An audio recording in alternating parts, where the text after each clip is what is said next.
सुप्रभात। आज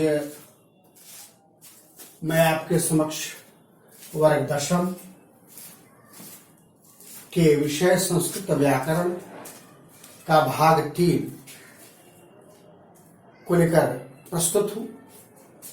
आज मैं चर्चा करूंगा स्वर संधि। स्वर संधि का भेद स्वर संधि का भेद दीर्घ संधि।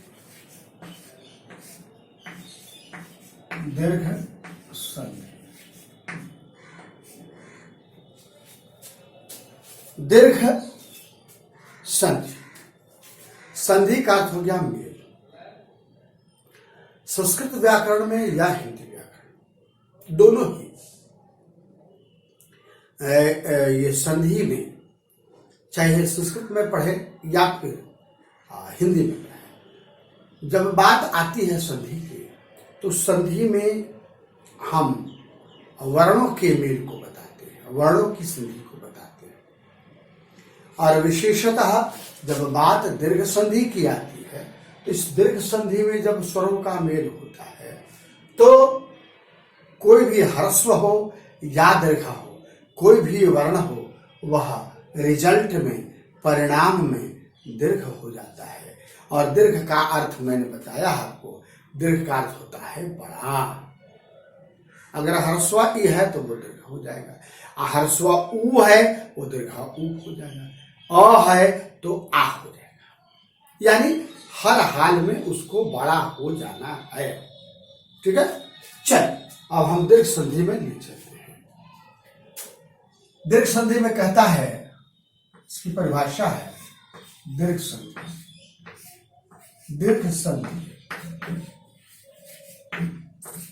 दीर्घ संधि किससे कहते हैं, या दीर्घ संधि की परिभाषा किसे कहते हैं।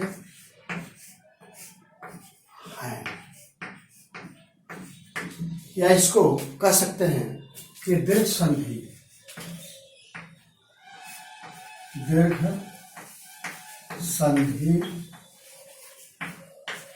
की परिभाषा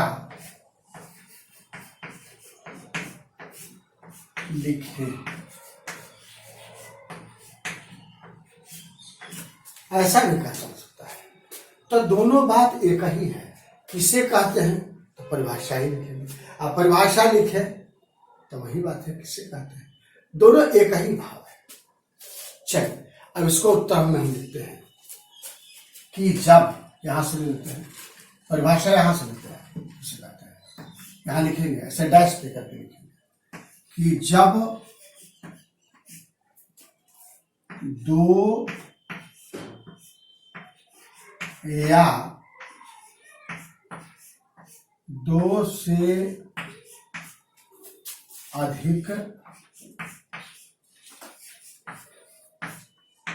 कहीं कहीं दो से अधिक भी हो जाता है, इसलिए दो से अधिक भी कर दिया। तो दो या दो से अधिक स्वर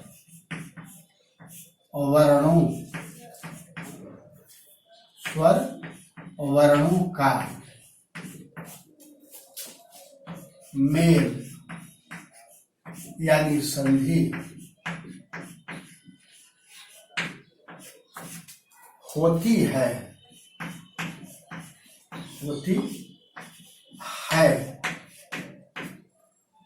तो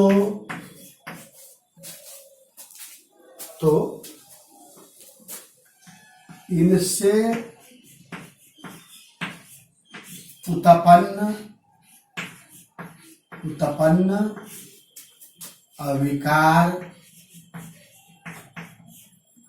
विकार को संधि कहते।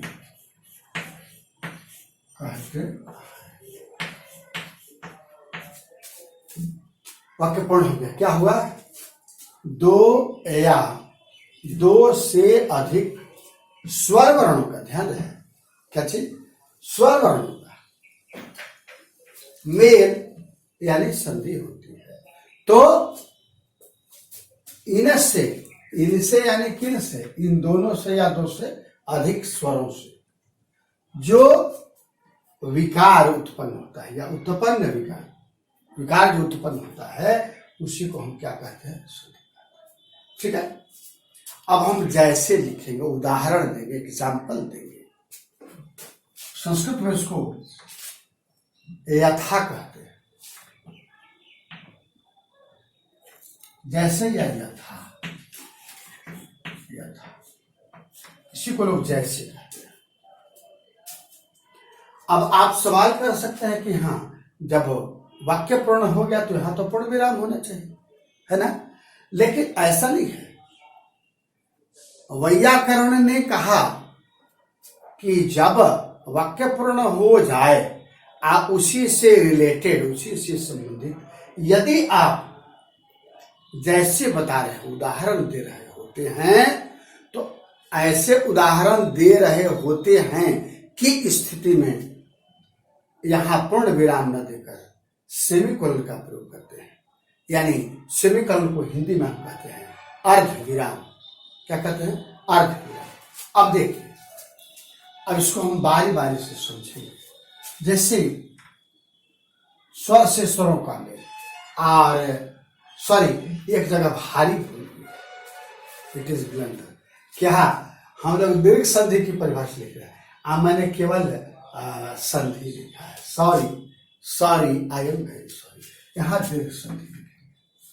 यहाँ क्या लिखेंगे? दीर्घ संधि।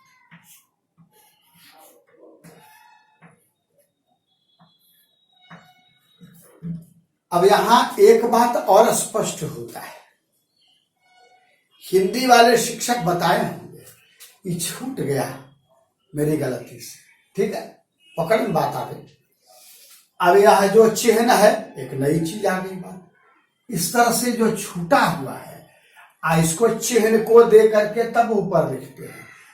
ये क्या है? ये जो चिन्ह आपने इस तरह से दिया, तो ये क्या है? इस चिन्ह को क्या कहते हैं? बड़ी ध्यान देने वाली बात। इस चिन्ह को कहते हैं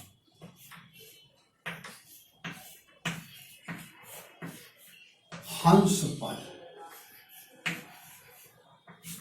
क्या कहते हैं? हंस पद कहते हैं। क्यों?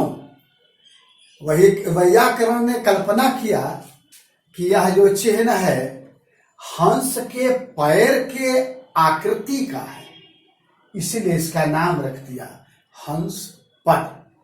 ठीक है। चलिए, अब ये दीर्घ संधि कहते हैं। चलिए, अब तो ठीक हो गया कि दो या दो से अधिक स्वर वर्णों का मेल यानी संधि जब होती है, तो इनसे जो विकार उत्पन्न होता है उसको हम दीर्घ संधि कहते हैं। दीर्घ संधि क्या कहते हैं? दीर्घ संधि। मैंने केवल संधि लिखा था, सॉरी फिर से। अब यह था जैसे, अब जगह की कमी है, इसको मिटा देते हैं।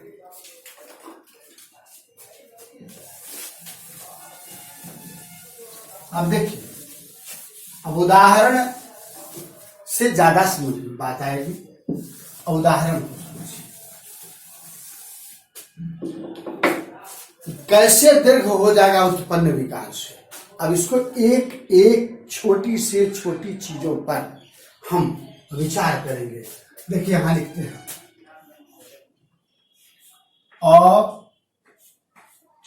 जोड़ अ, यह ह्रस्व जोड़ ह्रस्व है। आई क्या हो जाएगा? दीर्घ हो जाएगा। क्या हो जाएगा? दीर्घ हो जाएगा, आ हो जाएगा। इसी प्रकार से ये वाला अ, आई वाला आ। अब देखिए, एक ह्रस्व हो गया, एक दीर्घ हो गया, एक छोटा एक बड़ा, फिर भी यह आ हो जाएगा, क्योंकि आपने परिभाषा में लिखा है कि दो वर्णों के मेल से जब क्या हो जाए? विकार उत्पन्न हो, तो वो दीर्घ हो जाए, यानी बड़ा हो जाए। भले ही यह ह्रस्व हो या दीर्घ हो उससे मतलब नहीं है।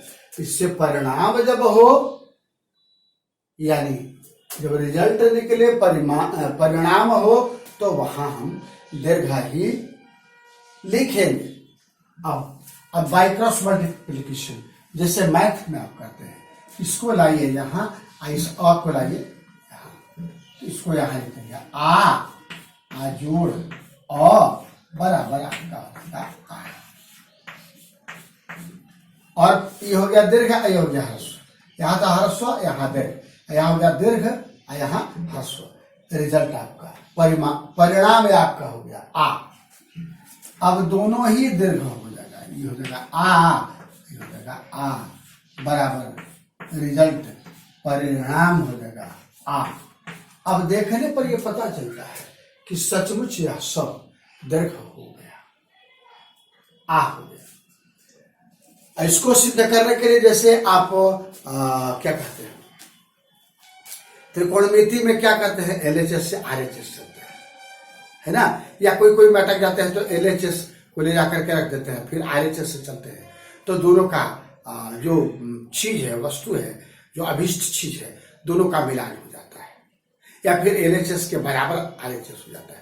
ठीक उसी प्रकार से हम ये दोनों का बराबर ये है, इन दोनों का बराबर ये है, इन दोनों का बराबर ये है, और इन दोनों का बराबर ये है।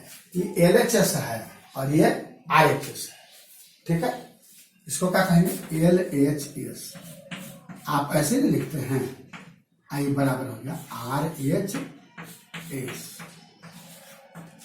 बायां पक्ष और दायां पक्ष, लेफ्ट हैंड साइड बराबर राइट हैंड साइड। अब इसको हम परिणाम में लिखेंगे। सबसे पहले अ जोड़ अ बराबर आ कैसे होगा, इसका हम उदाहरण लिखेंगे। जैसे राम जोड़ अयन, राम जोड़ अयन बराबर रामायण। अब कैसे हो गया, यहां लिखने का क्या तुक है, ये तुक है कि पहला जो पद है उसको पहला पद कहते हैं, आ जोड़ के बाद वाला को क्या कहते हैं, दूसरा पद। जैसा कि आप नवम वर्ग में पढ़ चुके हो, तो पहला पद का अंतिम अक्षर क्या है, म को बोलते रहेंगे तो अ आ जाएगा, क्योंकि ऐसे भी व्यंजन वर्ण है म, तो ये अ आ गया। आ जोड़ का चिन्ह है तो यहाँ भी जोड़ का चिन्ह है, यह अ है, तो दूसरे पद का पहला अक्षर दिया जाता है, पहला पद का अंतिम और दूसरा पद का प्रारंभ। देखिए दोनों में अ है ना। अब परिणाम में क्या करते हैं कि वैयाकरण ने कहा कि पहला पद को बिना मात्रा लिखे ज्यों का त्यों वहां हम लिख लेते हैं। तो यहाँ आपका राम का राम, ज्यों का त्यों पहला पद लिख लेते हैं। अब पहला पद के तुरंत बाद हम ये जो परिणाम आता है, रिजल्ट आता है, उसको लिखते हैं। लेकिन यह है आ, ये क्या है आ। अब आ को तो यहाँ आ नहीं लिखेंगे, ऐसे लिखेंगे ना तो ये गड़बड़ हो जाएगा, ये गलत हो जाएगा। तब क्या करेंगे, आ की मात्रा लिखेंगे, यानी कोई अक्षर है उसके ठीक बाद इस तरह से आकार की मात्रा लेंगे। तो यहाँ हम आ को हटा करके क्या करेंगे, आ की मात्रा लिखेंगे, क्या ऐसी, तो हो गया रामा। अब क्या बच गया, या और ना, यहां हो गया या और यहां हो गया ना, रामायण। क्या हो गया, रामायण। लेकिन यहां एक दोष हो गया।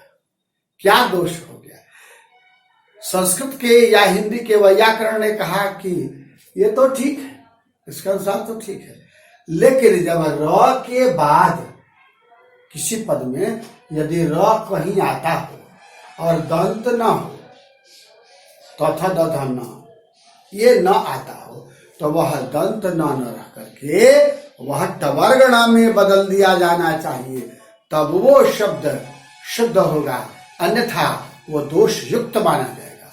इसलिए हम इस दंत न को दंत न लिख करके क्या लिखेंगे, टवर्ग न लिखेंगे।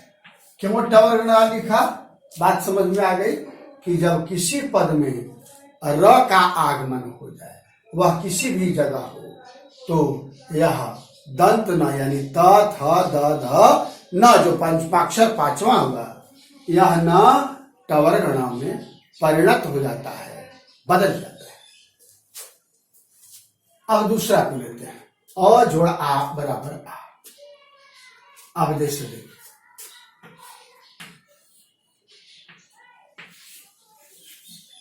देव, देव आता है, आ जोड़ का चिन्ह हो गया है। यहाँ आ लेना है, पहला पद में अंतिम में अ, दूसरा पद के प्रारंभ में आ, तो यहां कर देंगे आलय। क्या लिखेंगे, आलय। अब यहाँ संस्कृत बनाने के लिए म हलंत का भी प्रयोग कर सकते हैं, ऐसे रामायण, यहाँ आलय कर सकते हैं। देव जोड़ आलय, यह जो विसर्ग है, ये इसका उच्चारण जब होगा वो ह होगा, लेकिन ह भी कैसा, अर्ध आधा। देवालय, देवालय ह, ऐसा नहीं बोलेंगे। उसके मुताबिक जैसा कि मैंने बताया है कि बराबर के चिन्ह के ठीक बाद पहला पद को हम बिना मात्रा का जब का त्यों लिखेंगे, तो यहाँ क्या लगा, दिए दी। तब क्या बताए थे, ये दीर्घ संधि वाला आ परिणाम, तो आ न लिख करके क्या लिखेंगे, मात्रा। और मात्रा कहाँ लिखेंगे, अंतिम अक्षर के ठीक बाद, यहाँ लगा आ, तो दीवा। ये जो आ है, तो ये आ यहाँ आ गया, बच गया क्या, ल य विसर्ग, क्या हो गया, ल य और विसर्ग, देव हो गया। ठीक है, कोई दिक्कत। अब देखिए, अब आ जोड़ अ, इसका उदाहरण हम टटोलेंगे। तो इसका उदाहरण तो आप खुद हैं, आप स्वयं हैं, आप क्या हैं, विद्यार्थी हैं। अब देखिए, विद्या,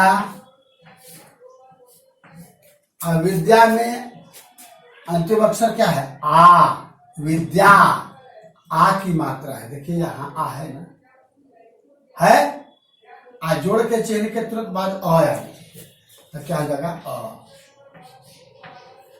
ये हो गया आपका रथी।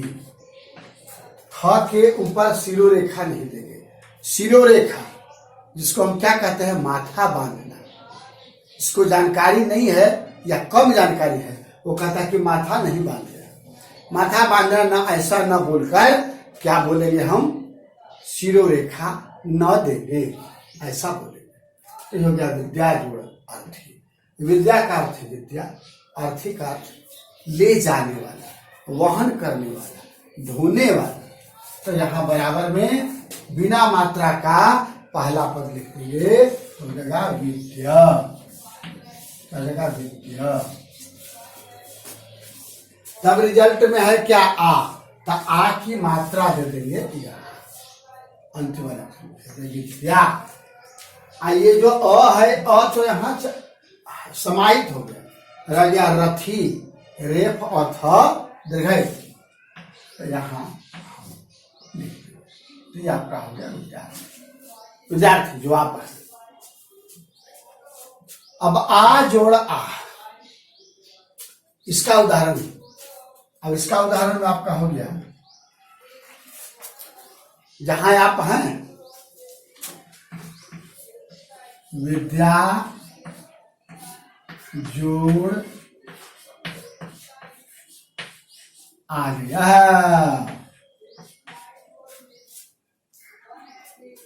विद्या आ गया, तो यहाँ आ है, तो यहाँ भी आ है, पहला पद का अंतिम अक्षर, और दूसरा पद का प्रारंभ का आ, तो यहाँ भी आ। विद्या यानी विद्या जो आप ग्रहण करने आए हैं, आलय का अर्थ हो गया घर, गृह। तो बिना मात्रा का हम लिखेंगे वि और द्या, विद्या। और परिणाम में क्या है आ, तो यहाँ विद्या के बाद में तुरंत बाद आ की मात्रा देंगे। जैसे आ की मात्रा यहाँ लिखा हुआ है, बताया गया है, तो यहाँ दे देंगे आ। यह जो आ है यह आ यहाँ है। रेस्ट में बचा हुआ में क्या है ल य विसर्ग, यहाँ भी हम लिख देंगे ल य विद्या। ये आपका हो गया दीर्घ संधि का पहला पार्ट। एक पार्ट अ का संयोग है। अब हम आपको लिए चलते हैं इसी दीर्घ संधि का उदाहरण, अभी और है। देखिए ठीक हूबहू इसी अ की तरह दूसरे अक्षर का मेल कैसे कैसे होता है, इसको देखना है। अब देखिए ये तो अ की मात्रा है। अ आ के बाद आता है क्या, ह्रस्व ई और दीर्घाई। अ आ, इसके बाद फिर क्या आता है, ह्रस्व ई और दीर्घाई। अब देखिए ह्रस्व ई और दीर्घाई की मात्रा को कैसे लिखेंगे। ये पहला था ना, क्या था पहला। अब हम दूसरा ले चलते हैं इसी दीर्घ संधि में। अब क्या बताए थे अभी, ह्रस्व ई ना।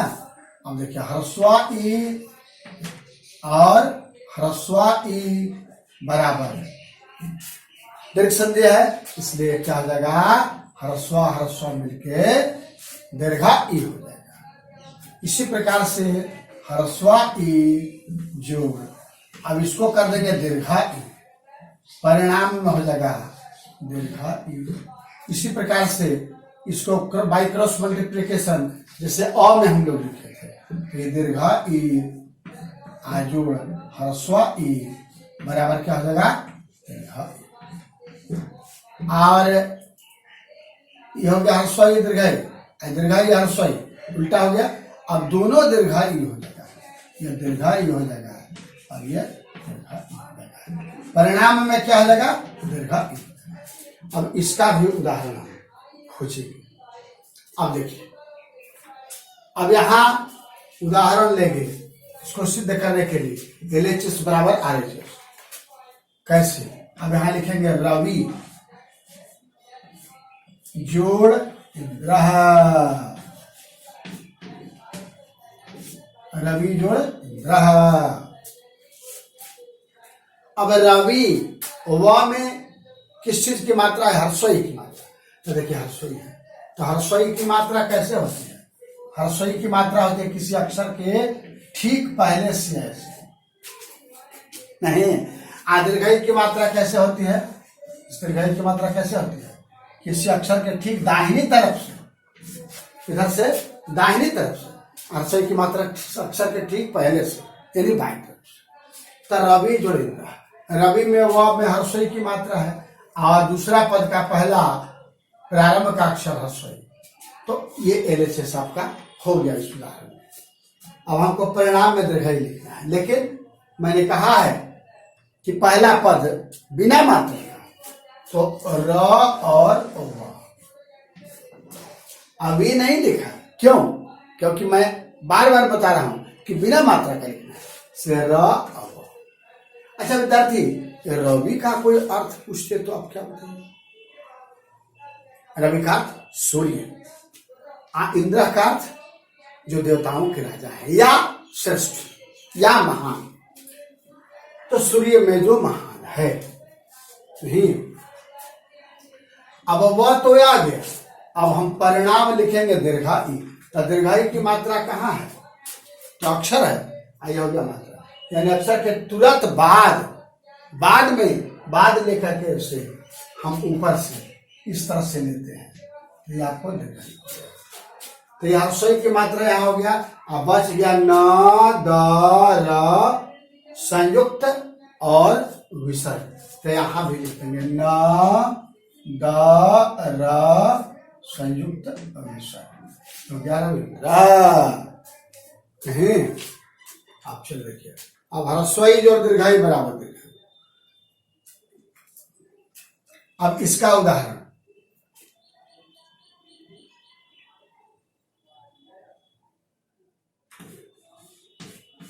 कवि जोड़ ईश्वर, कवि जोड़ ईश्वर। अब कवि में व में ह्रस्वई है, आजोड़ दीर्घई की मात्रा प्रारंभ में ईश्वर में है, तो एल से सबका प्रयुक्त हो गया बराबर। यहाँ क्या हो जाएगा, बिना मात्रा का लिखेंगे तब क और व, नहीं। अब परिणाम में क्या है, दीर्घाई, तो दीर्घाई की मात्रा यहाँ है, ये ना नहीं, अक्षर के ठीक दाहिनी तरफ से, तो अक्षर ये है वह, इसके ठीक दाहिनी तरफ से इस तरह से इसे लगा। आइए दीर्घाई तो ये इसमें समाहित हो गया, बच गया तालव्य श व संयुक्त र और विसर्ग। इसको हम ज्यों का त्यों यहाँ स्वर को लिख देंगे, ये आपका हो गया ईश्वर। कवियों में जो ईश्वर है, श्रेष्ठ है, महान है। अब दीर्घाई और ह्रस्वई की मात्रा,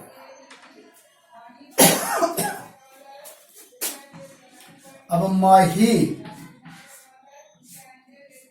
जोड़ इंद्र। देखा जाए कि मही का अंतिम जो अक्षर है ह, इसमें दीर्घाई की मात्रा है और यहाँ भी दीर्घाई की मात्रा है।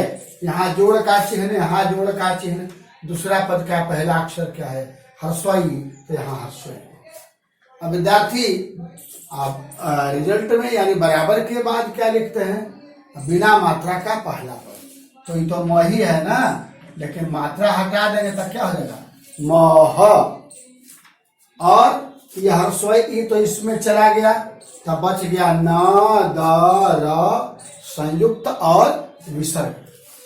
लेकिन हमने परिणाम कहाँ लिखा, दीर्घाई, बोल गए ना, ये दीर्घाई जो है, यह दीर्घाई की मात्रा ऐसे लगेगा, तो ये यहाँ हम दीर्घाई की मात्रा लगा देते हैं। और शेष यानी जो रेस्ट, ये न, द, र संयुक्त और विसर्ग, इसको हम महेंद्र जो पृथ्वी पर श्रेष्ठ है, यानी राजा, सम्राट, किंग, इंपरर। अब देखिए दीर्घाई जोड़ दीर्घाई बराबर दीर्घाई। इसका उदाहरण देते हैं, नदी जोड़ ईशा। अब नदी, द में दीर्घाई की मात्रा है ना, यहाँ तो दीर्घाई की मात्रा हो गई, और जोड़ के बाद जोड़ तो ये दीर्घाई, तो यहाँ भी दीर्घाई। अब परिणाम यानी बराबर के बाद में क्या लिखते हैं, बिना मात्रा का ज्यों का त्यों न और द, और इसके बाद में दीर्घाई परिणाम की मात्रा यहाँ दीर्घाई है, तो यहाँ हम दीर्घाई का प्रयोग ऐसे कर देंगे, ठीक दाहिनी तरफ से ऐसे लेते हैं। शेष दीर्घाई तो ये है, यहाँ है। अब बच गया कौन, तालव्य श और विसर्ग, तो हम तालव्य श और विसर्ग लिख देंगे। अब नदियों में जो ईश हो, महान हो, श्रेष्ठ हो, उसको हम कहेंगे नदीशः। नदीशः का अर्थ क्या हो गया, नदीशः का अर्थ हो गया नदियों में जो श्रेष्ठ, यानी हमारी माँ गंगा। हर हर गंगे। आज की सेवा समाप्त होती है।